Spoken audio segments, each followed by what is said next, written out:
Hello kabayan, magandang araw at magandang gabi. Lim Utoker nga pala. So, ang gagawin pala natin kabayan, pintuan. No? Repair yung 2022 pintuan. Cadillac SUV.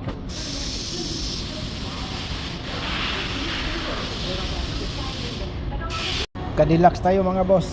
So,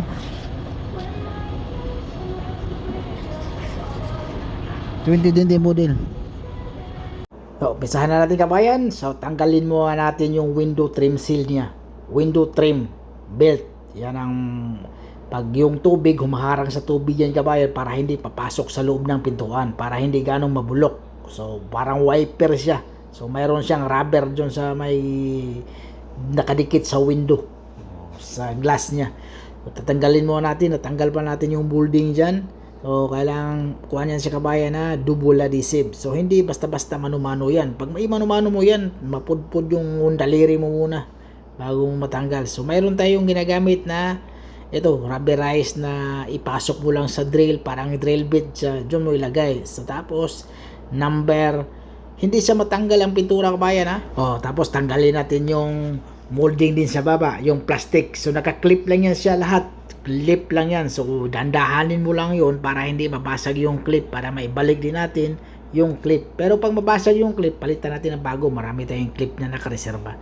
So, sinikwat-sikwat ko lang doon sa loob kabayan ha. Tapos, sabay palo-palo. Tapos ngayon, lilihain natin ang lahat. Tatanggalin natin yung pintura. Tapos gamitan natin ng spot weld. Yung idikit natin. Tapos sabay hila.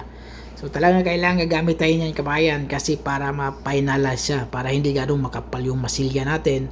So hindi na tayo gumamit nung pang PDR na yung sikwat sa loob tapos palo-palo, wag na. So kailangan mas maganda yung ganyan para mas mabilis yung trabaho.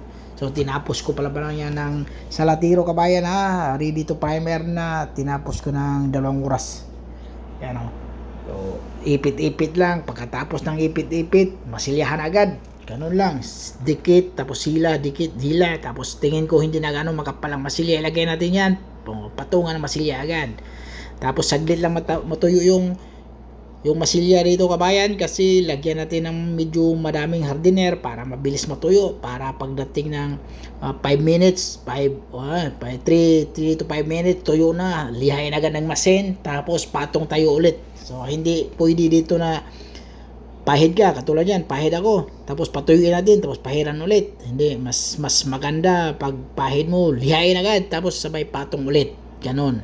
Liha ka muna bago ka patong ulit ng masilya. Hindi pagandahan ng paglagay ng masilya, yung magandang paglagay, yung hindi na pwede lihain, hindi, kasi okay lang yan sa kabayan, kasi lilihain din natin ng masin yan. Paano ito kabayan ha, Cadillac to siya kabayan na SUV. So paano tanggalin yung panel sa door?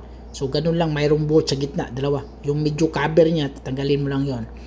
Yan. So gumamit ako ng masin. So masin natin panghila. Tapos pagkatapos niyan kabayan, patungan ulit ng masilya 'yon. So hindi ko na naipakita, parang cut na siya nangyayari. Para basta pinatungan ko ulit ng masilya. Paldali, 2 patong tayo. Pangatlo pala kasi tingnan mo yun sa baba, medyo may kulay blue. So inulit ko yan, siyang kanto na yan kabayan kasi medyo may sagi konti. So ang nilagyan ko ulit na maliit lang, hindi ko na kinumpleto. Tingnan mo, perfect na perfect yung trabaho natin, yung linya okay, pati sa baba, di ba?